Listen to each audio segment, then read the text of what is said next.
Hello, dear student. Myself, Lieutenant P.L. Meena, Assistant Professor, Department of Chemistry, MSJ College, Bharatpur. प्रिय छात्रों, आज मैं आपको बीएससी पार्ट फर्स्ट के अंतर्गत पेपर फर्स्ट इनऑर्गेनिक केमिस्ट्री में कोवेलेंट बॉन्ड चल रहा था बच्चों, सहसंयोजक बंध। उसमें हमने प्रीवियस लेक्चर में पढ़ा था कि संयोजकता बंध सिद्धांत के द्वारा VBT के द्वारा कैसे H2 अणु का निर्माण होता है। देखो बच्चों, सिंपल सी बात बताई थी कि दो हाइड्रोजन परमाणु अनंत पर हैं, दोनों हाइड्रोजन परमाणु पहले वो अनंत पर हैं, लेकिन वो जैसे ही जब पास में आते हैं, अनंत से एक दूसरे के पास में लाते हैं, तो उनके बीच में दो तरह के बल कार्य करते हैं। एक तो रिपल्सन फोर्सेस होता है और एक अट्रैक्शन फोर्सेस होता है, ठीक है।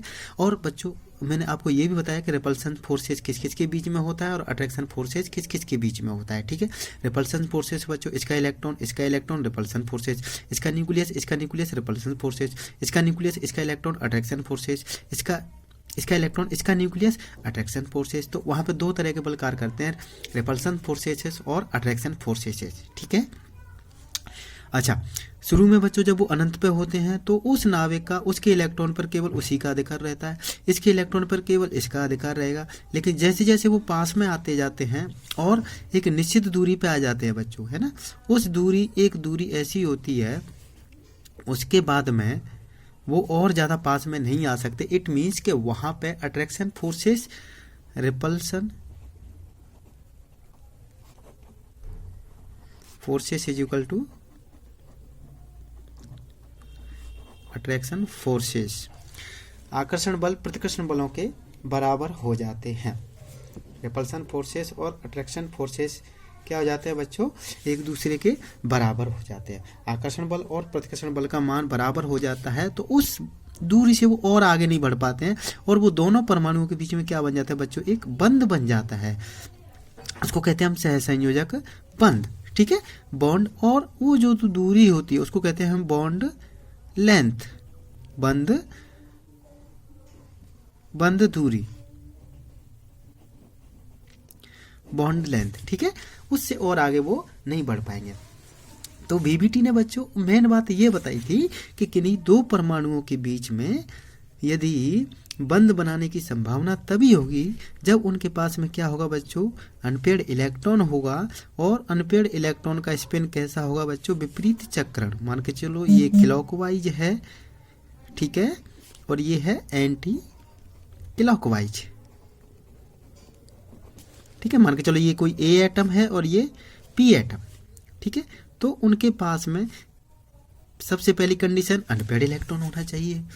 दूसरी कंडीशन वो कैसा होना चाहिए बच्चों, उनका चक्कर विपरीत होना चाहिए। मान के चलो ये क्लॉकवाइज है, ठीक है, तो ये एंटी क्लॉकवाइज स्पिन उसका होना चाहिए। मान के चलो ये प्लस और ये माइनस हाफ।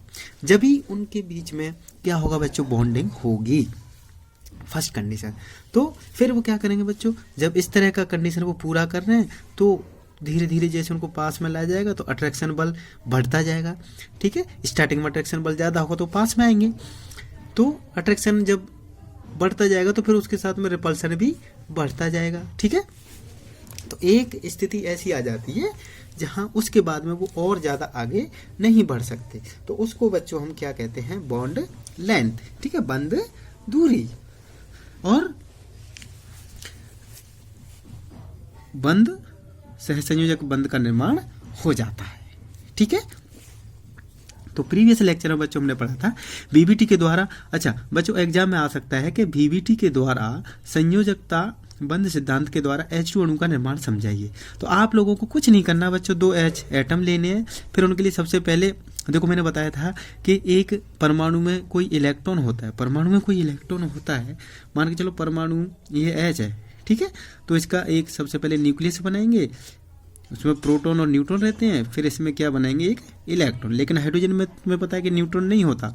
कोई पूछ ले पीरियोडिक टेबल में कौन सा एटम है जिसमें केवल इलेक्ट्रॉन और प्रोटॉन होते हैं, तो आपका आंसर होगा बच्चों कौन, हाइड्रोजन। हाइड्रोजन में न्यूट्रॉन नहीं होता। तुमको पता है हाइड्रोजन को हम कैसे लिखते हैं, 1H1, ठीक है, हाइड्रोजन ऐसे लिखते हैं, है ना। तो अब जब न्यूट्रॉन निकालते हैं तो इसमें से इसको घटा देते हैं, द्रव्यमान संख्या माइनस प्रोटॉन की संख्या, तो न्यूट्रॉन 1 - 1 = क्या आ जाएगा, 0।